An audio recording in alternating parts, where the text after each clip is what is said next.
Chapter 20, Introduction. By 1850, the population of the United States had grown to just over 23 million. This figure included 3.6 million African Americans. The great majority of African Americans lived in slavery.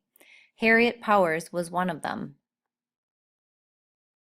Powers was born into slavery in Georgia in 1837. Like many slaves, she grew up hearing Bible stories. In her quilts, she used animals and figures from Africa and the United States to illustrate those stories, along with scenes from her life.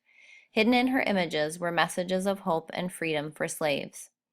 Not all African Americans were slaves. By mid-century, there were about 500,000 free blacks as well. Many were former slaves who had escaped to freedom. Whether African Americans lived in slavery or freedom, discrimination, unequal treatment, shaped their lives. Throughout the country, whites looked down on blacks. Whites ignored the contributions blacks made to American life. They thought of the United States as their country. Such racist thinking later promoted African American scholar and reformer W.E. Du Bois to ask, "Your country, how can it be yours? Before the Pilgrims landed, we were here.